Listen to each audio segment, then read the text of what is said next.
Greetings and welcome back to Room 303, AP English, the World of Ideas lectures. We are in unit number 8, the final unit of the Jacobus volume. This is lecture number 46, Aristotle's Tragedy and the Emotions of Pity and Fear. This, of course, coming from Poetics. We'll be working with the Gerald Dill's translation now in our study. Now, of course, Aristotle, the great taxonomer, the great qualifier and classifier. Aristotle, the reason, for example, that we have things today like the Academy Awards or thumbs up, thumbs down for movies and video games. Aristotle, the student of Plato, and yes, of course, the same Aristotle and the same Poetics that we began our study of AP with, because he's such an important figure for us. Now, our assumptions, of course, I just mentioned it, is that you've been following our stuff at LearnStrong.net, our World of Ideas lectures 1 through 45, as well as, of course, our lectures in the AP folder on Poetics, on Greek drama. We have a large number of lectures. So to that degree, we're going to give some real brief overview of where we've already been with Aristotle, and then we'll look specifically at a part of Poetics, and we'll study the rhetorical techniques that are there. Just to remind, that's the point of our study here, is improving our writing by studying great models of composition. Our other assumption is that, of course, you've been following our learning theory and you pay attention to the desire to connect new information to old information in meaningful ways, especially, of course, in regards to our active reading annotative work. Asking and answering, hopefully, 3 guiding questions at level 1, what does the text say? At level 2, what does the text mean? And finally, at level 3, how can I relate to this in some way? My other assumption and hope is that obviously you're reading this material on your own and then coming to our study. Let's do some real brief background, and obviously this is all review for us. My assumption again is that you've watched already all of our earlier lectures on Aristotelian poetic theory. If you haven't, then you might want to pause and go back and take a look at that at LearnStrong.net in the AP folder. Aristotle's dates, 384 to 322 BCE, obviously a student of Plato for 20 years, that says something, nicknamed the intellect, as we pointed out before, and he does found the Lyceum after the death of Plato. Poetics, of course, is that really important, as Jacobus calls it, Western cultural landmark. Let's just review quickly the fundamental ideas of poetics, shall we? Aristotle asks a simple question. What is the difference between Davis over there and his dog? And don't say not much, right? That is to say, Aristotle says actually not much, but what is different is foundational. Namely, both of them, Davis and his dog, can look at the sunset. Only one of them can appreciate it. That notion of appreciation is central to our reading and study of Aristotelian poetics and Aristotle's definition of what it means to be a human. Of course, we come in, we sit down, we watch a performance. Let's call it a tragedy. That performance, of course, has a tragic hero. We will call him a protagonist. Of course, that protagonist will go through a fall because, that hamartia, that is to say usually because of hubris or pride.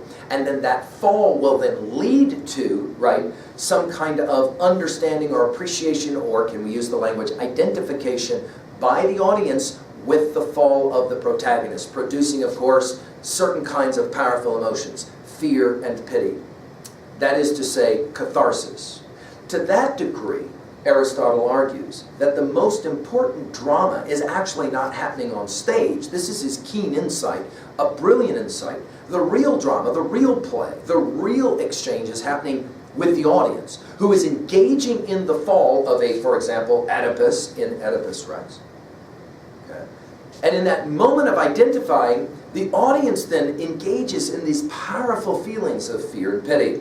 Fear, man, that would be bad if that ever happened to me. Pity, I really feel badly for that person. The origination of compassion or empathy for Aristotle is born in our relationship to the arts. Now, Jacobus will give us a little more background information, so let's go to page 683 real quickly and just get a sense of what Jacobus wants us to at least focus on. As well, the concepts for Aristotle on page 683, first major paragraph, of perpetrate as well as recognition, central to any understanding. Of course, peripatry, from paragraph 22 from our reading, derived from the Greek word meaning to walk around. Peripatetic is to walk around, right? Means a sudden change in the fortune of a character in the direction of events. For example, a character may be headed toward a personal victory only to have his efforts suddenly end in his unexpected defeat. We think obviously of Oedipus, don't we, right? Essential obviously to tragedy, this notion. Recognition The other concept for Aristotle so important is the awareness of a significant truth that may in fact produce this perpetuity, right? As Aristotle says, the best recognition takes place at the same time as the perpetuity. Usually the recognition in tragedy is the chief character's awareness of a truth that the character would rather suppress. Of course, in Sophocles' Oedipus Rex, we've given full lectures on this, right? Oedipus will discover that the man who has cursed the land and whom he has condemned to exile obviously is himself, right? No question. And so just to remind the way that that one worked from before. Now let's turn to Aristotelian rhetoric in our reading right now. Jacobus points out on page 683, the works Aristotle prepared for publication by which he gained immense fame and influence were for the most part lost to the world by the end of the 1st century AD. Some have argued, of course, in the tragic fire at Alexandria. We know that Aristotle did treat issues of comedy, but we don't have that treatment. I am going to go, though, to focus on, with Jacobus on page 684, the rhetorical information that's there. Aristotelian hallmark, his categorical structure, not surprising given that he is the great taxonomer. He constantly reminds us that things have a specific number of categories that will be discussed. Tragedy has 6 elements, plot has 2 kinds, and so on. Aristotle breaks things into parts, taxonomer, right, or categories, and then examines each component separately on the assumption that such an examination will yield greater knowledge of the thing under discussion. The poetics is a discussion of several categories of poetic performance, beginning with the comedy and proceeding to the epic and then the tragedy. First, each category is discussed, and then its subcategories are discussed. The chief category is tragedy, and Aristotle devoted considerable thought to what he must have believed to be the most noble, uplifting, serious, important category of all, poetry.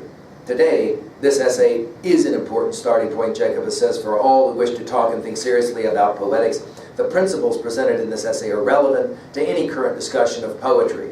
Aristotle's approach is so thorough that many critics feel no critical statement has since penetrated as deeply into the heart of dramatic poetry. And I think that there's some real legitimate truth to that idea as we turn now to specifically the reading. And let's pay attention now to our level 1 paragraph outlining. Let's work paragraphs 1 through 3 quickly. Tragedy, he says, is an imitation of an action with serious implications that is complete, has magnitude. Its language is made sensually attractive with rhythm and melody. It's presented in dialogue rather than narrative form, with some sections spoken, others sung.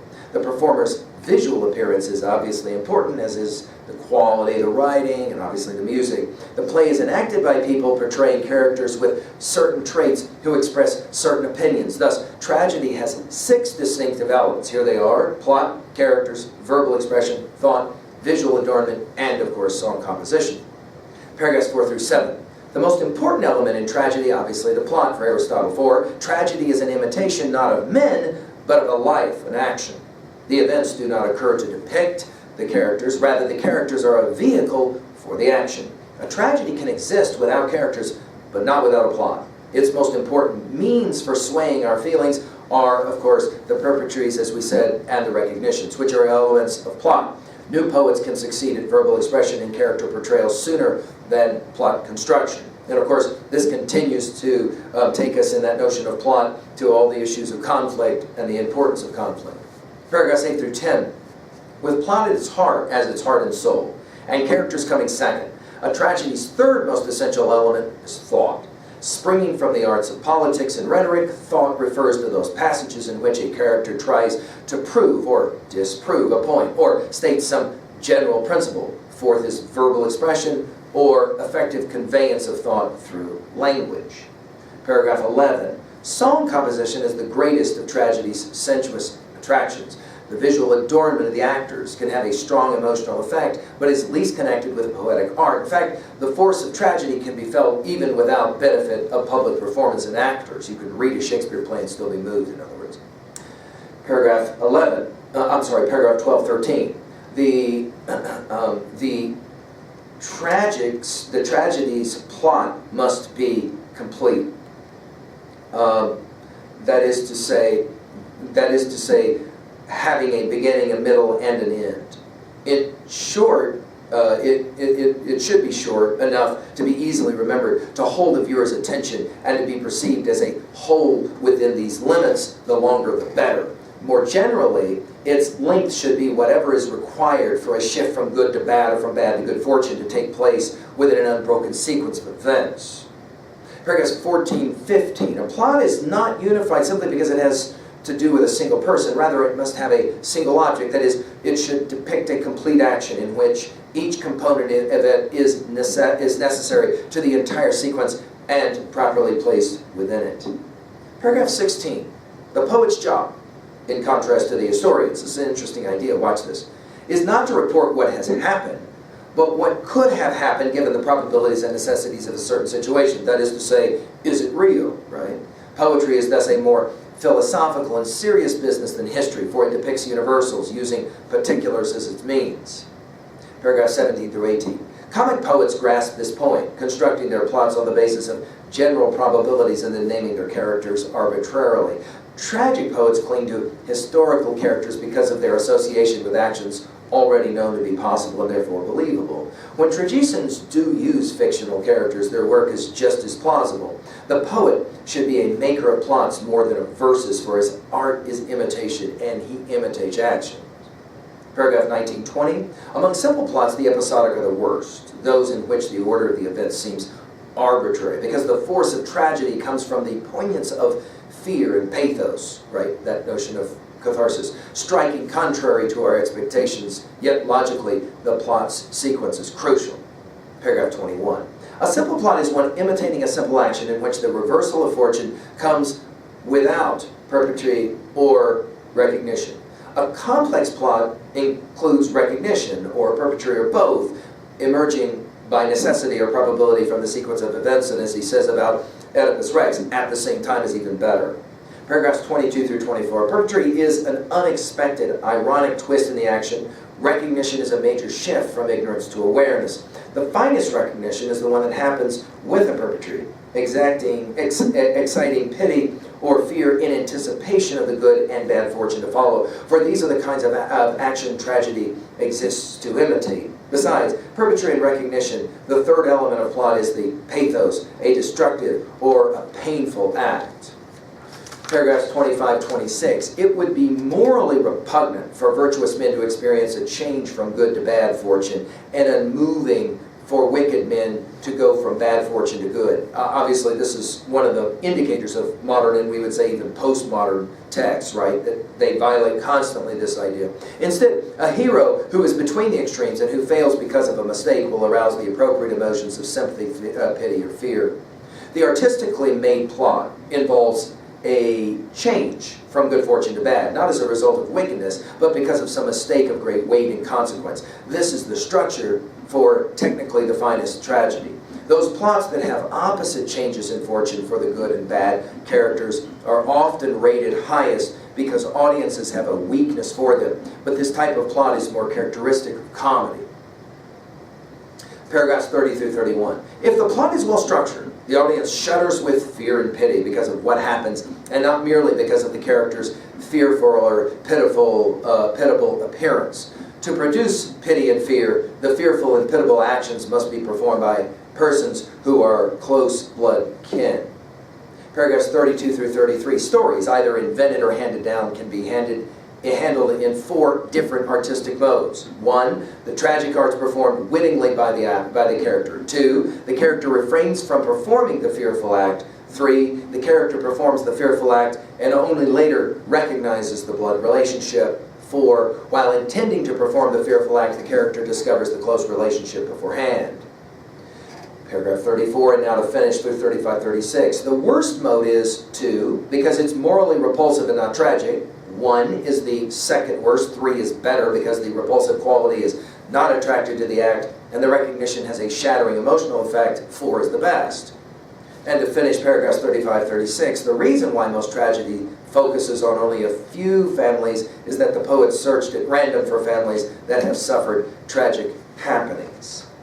All right, well, let's finish really quickly from this reading with our big five. Epistemologically, what's being said here? Well, obviously, the fallibilist position as opposed to the absolutist position.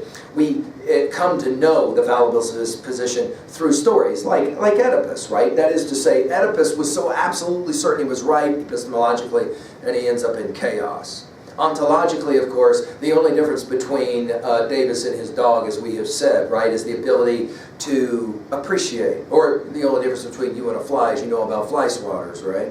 Psychologically, of course, fear and pity, no question, and sociologically, these stories connect us in fundamental ways, which is why we grow to respect each other through understandings of respect and compassion. Theodicically, what does this text say about the origination of pain and suffering? Well, we create often our own suffering, or the gods help our ruin, and we somehow then try to go against the will of the gods. We saw this in our study of Oedipus Rex, right? That is to say, some things you can't control, and for those things you have to learn to ask, why did this happen for me? How can I learn from it? A propedeutic, we might say. Messages here, well, obviously the power of a good story. Go back to our original comment. Aristotle's the reason we made it. We are the stories we tell and retell. We also are the stories we accept or reject, right? Notice he does reject a few stories in Poetics. Of course, at 2b, notice the powerful how-to writing that's being exemplified here. At 3a, obviously Plato, obviously the Greek traditions, as well as Shakespeare.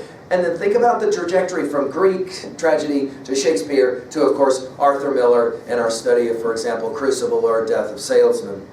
And finally, in 3b, what's the most powerful story that you've ever studied or filmed? We, of course, gave an explication of the famous movie Titanic and the reasons why it was such a powerful film at the time, of course, speaking to those powerful issues of fear and pity.